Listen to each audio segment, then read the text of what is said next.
சிந்துபாத்தின் இரண்டாவது சாகச பயணம். ராக்கி என்னும் ராட்சச பறவையிடம் சிக்கிய சிந்துபாத் அதனிடமிருந்து எப்படி தப்பித்தார்?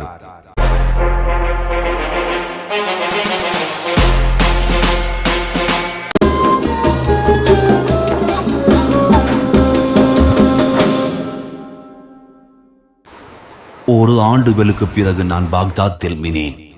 இனி இந்த கடல் பயணமே நமக்கு வேண்டாம், குடும்பத்தோடு நம் நேரத்தை செலவழிக்க வேண்டும் என்று நான் முடிவு செய்தேன். மகனே, என்னுடனே நீ இருந்து விடு. நான் இனி உங்களை விட்டு எங்கும் செல்ல மாட்டேன். அதன் பிறகு என் குடும்பத்துடனும் என் நண்பர்களுடனும் நேரத்தை செலவழித்தேன்.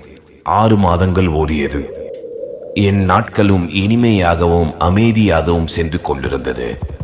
ஒரு நாள் ரோம பேரரசிலிருந்து ஒரு தூதவன் ஒருவன் பாக்தாத் நோக்கி வந்தான். அவன் பாக்தாத்தை வந்து அடைந்தவுடன் தன் குதிரையிலிருந்து கீழே இறங்கி செல்லும் வழிப்போக்கர்களிடமெல்லாம் என்னை பற்றி விசாரித்துக் கொண்டே வந்தான். மக்களே, நான் ரொசாரியா ரோமிலிருந்து வருகிறேன். நான் சிந்துபாத்தை சந்திக்க விரும்புகிறேன். சிந்துபாத், உன்னை சந்திக்க ரோம பேரரசிலிருந்து ஒருவன் வந்திருக்கிறான். நீ சற்று பாதுகாப்பாக இரு.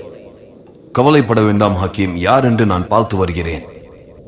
சிந்துபாத், நான் ரோம பேரரசர் கைசர் கிஸ்ராவின் தூதவன். உங்கள் சாகசம் ரோம பேரரசு வரை பேசப்படுகிறது. உங்களுக்கு எங்கள் பேரரசர் ஒரு சிறிய வேலையை கொடுத்துள்ளார். நீங்கள் சம்மதித்தால் அதை பற்றி நான் உங்களிடம் கூறுகிறேன்.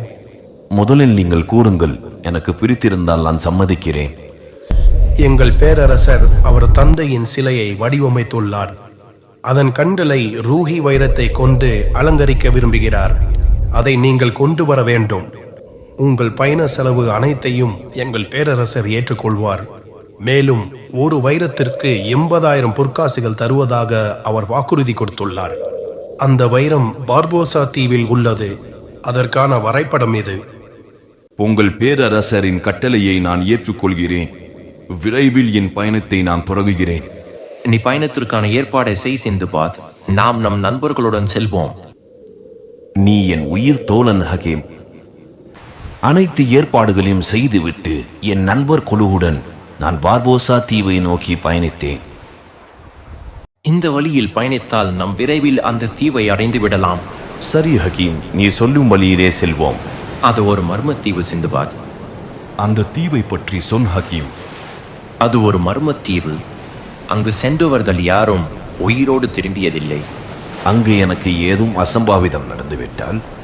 சிந்துபாத், நான் உன்னுடைய நண்பன். உன்னுடன் எப்போதும் இருப்பேன். நாங்கள் திட்டமிட்ட 2 நாட்களுக்கு முன்னரே அந்த தீவை போய் அடைந்தோம். எங்களை சுற்றி ஒரு காற்றழுத்தம் இருந்து கொண்டே இருந்தது. சிந்துபாத் இன்று இரவு அந்த தீவுக்குள் தனிமையில் செல்கிறான். அவன் வெளியே வரும் வரை நம்மளை பாதுகாப்பாக இருக்க சொன்னான். இரவில் நான் நடந்து சென்றேன். அந்த வரைபடத்தில் குறிப்பிட்டுள்ள 2 சிலைகளை தேடி. 2 சிலைகளுக்கு அருகே 2 கதவுகள் இருந்தது. முதல் கதவை நான் திறந்தேன். அங்கு எந்த வழியும் எனக்கு கிடைக்கவில்லை. மறுபடியும் 2வது சிலையின் அருகே சென்று 2வது கதவை திறந்தேன். ஒரு அழகான தீவை நான் பார்த்தேன். அந்த தீவை பார்த்தவுடன் எனக்கு ஆச்சரியமாக இருந்தது. காரணம், நான் சென்றது இரவு நேரம், அந்த தீவு பகல் நேரமாக இருந்தது. தைரியத்தை வரவழைத்துக் கொண்டு முன்னேறி சென்றேன். எனக்கு பின் ஏதோ ஒரு மிருகம் நடமாடுவது போல் தோன்றியது. சற்று திரும்பி பார்த்தேன். அது ஒரு மிகப்பெரிய காண்டாமிருகம். என்னை பார்த்தவுடன் அது பயந்து ஓடியது. என்னை பார்த்துதான் அது பயந்து ஓடியது என்று நினைத்து சற்று திரும்பிய எனக்கு பேரதிர்ச்சி. என் வாழ்நாளில் நான் பார்த்திராத 100 அடியில் ஒரு ராட்சச மலைப்பாம்பை பார்த்தேன். கண்ணிமைக்கும் நேரத்தில் அந்த ராட்சச மலைப்பாம்பு ஒரு யானையை தனக்கு இரையாக்கியது. பயத்தில் என் கால்கள் பின்னோக்கி சென்றது. அந்நேரத்தில் ஒரு கருந்துளை ஒன்று உருவாகி என்னை உள்ளே இழுத்துக் கொண்டது. அந்த கருந்துளை என்னை ஒரு பாலைவனத்தில் தூக்கி எறிந்தது. அங்கே விழுந்தும் நான் மிதப்பது போல் சிந்தனையில் இருந்தேன். அங்கே பளிங்கி மலை போல் ஒரு முட்டையை பார்த்தேன். மிகவும் ஆச்சரியத்துடன் அதன் அருகில் சென்றேன். அப்போது அந்த முட்டையை அடக்காக்க ராக்கி என்னும் ராட்சச பறவை அங்கே வந்தது. அதை பார்த்தவுடன் நான் மிரண்டு போனேன். அங்கிருந்து தப்பித்தால் போதும் என்று நான் ஓடினேன்.